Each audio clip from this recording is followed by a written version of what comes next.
Hey, what's up everyone? Today we're talking about the Dak Prescott injury and what it means for the Dallas Cowboys going forward. Make sure to like the video, comment down below, subscribe to the channel, and hit that notification bell. It helps me out a lot.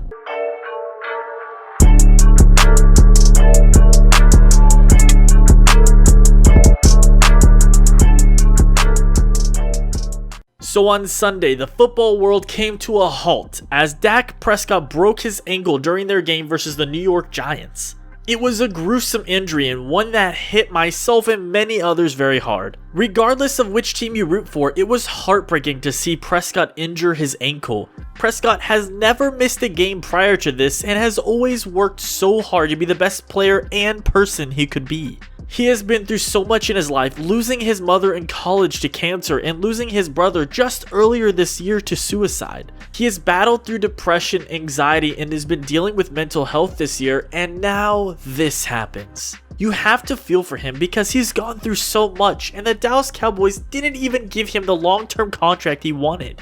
Now he's just playing through his one-year franchise deal, and in the offseason there are going to be a lot of questions that need to be answered. Prescott was having a great, fantastic year so far, averaging 422 yards passing per game to start the season. He was leading an amazing offense and had to throw so much because of the terrible state of the Dallas Cowboys, as we all know. Now he's looking at a 4 to 6 month recovery time, and many are predicting that he will probably be franchise tagged again next season, which honestly makes the most sense for everyone.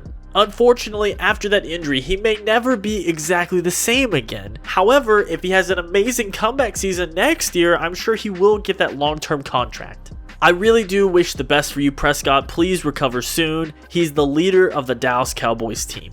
It was so amazing to see how many people gave their thoughts and prayers for Prescott, as again, everyone around the football world was shocked by what happened. So now on to the Cowboys for the rest of the season. Yes, they have Andy Dalton, and boy does that look like one of the best offseason pickups now. He was a starter for 9 years in Cincinnati, and he took them to 4 straight playoff appearances and has always been a quality quarterback. He also has one of the best receiving cores out there and has one of the best running backs to work with. He has enough talent to lead this team to a division crown, and with the right play calling. Now, obviously, there's going to be a lot of changes for the play calling, as he's obviously not Dak Prescott. I think the Cowboys will still find themselves with a great offense, probably still a top 10 offense. You still have CeeDee Lamb, Amari Cooper, Michael Gallup, and of course, Ezekiel Elliott.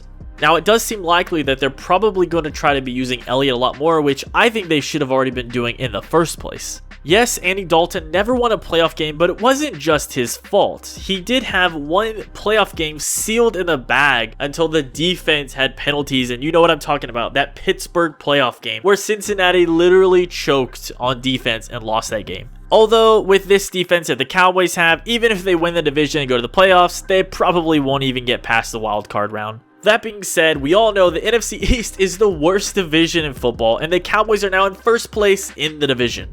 As Philly lost yet again this past week, as Carson Wentz threw another 2 interceptions, leading the NFL with 9 interceptions in 5 games this year. Yes, he's not working with the greatest receivers, but they are the only real threat to Dallas in the division, and again, because of their injuries too, and their receiving outlook, and Wentz throwing these interceptions and having these turnover issues, it looks like the Cowboys might win the division by default. This division race will really just come down to the 2 matchups, the 2 games the Cowboys and Eagles have against each other this season. Whoever wins those will win the division. It's pretty much that simple. Now, the Cowboys defense did have a defensive touchdown as DeMarcus Lawrence finally had his first sack of the season. It took him long enough, but at least he finally showed up, and Jalen Smith was also running all over the field looking like his old self. Of course, the Cowboys still fell behind 17-3 against the now 0-5 lowly Giants. And they still let the Giants get 300 yards, even though they are the worst offense in the league. So again, you can't take too much out of this game defensively, except for maybe it looked like they had a little better effort. Although, of course, you could say that they actually played terrible because the Cowboys had some very lucky breaks on 2 penalties that took 2 touchdowns directly off the scoreboard. The Cowboys, however, can use the Prescott injury as a motivation, and I think they will play hard for him, and hopefully they can turn this negative into a positive and try to salvage their season. Again, I think they will win the division now just by default, as the division is just so bad.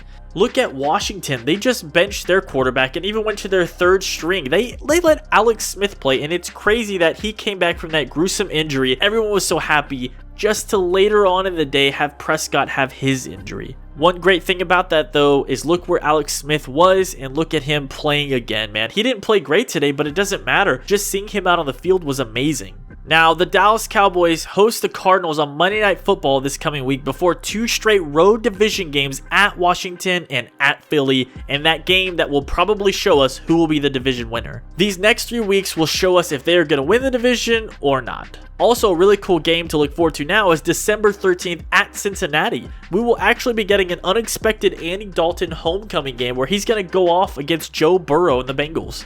Guys, let me know down in the comments below about the Prescott injury and what you think it means. Again, I think they will still work out a new contract next year because he is the clear leader of this team. And I don't think they can afford not to re-sign him. It was so obvious after his injury what it means for the whole team, for Prescott to be there. There were so many players. It looked like half the team or more were all surrounding Dak, and everyone was so emotional. Even Jason Garrett came over to Prescott, man. He was so worried about him, as he's just one of those guys. You can look at all of the interviews and listen to what everyone says. He's just a straight up leader. Thanks so much for watching, everyone. Make sure to like the video and subscribe if you haven't already. This injury really hurt a lot of Cowboys fans, but again, it wasn't just about him. His situation, what he's been through, what he's had to fight for, and the output he's put for the contract that he had for this to happen, it's just a disaster, guys. Again, Prescott, I hope you have a speedy recovery, and I look forward to seeing you again next year. As always, everyone, thanks so much for watching, and I'll see you in the next one.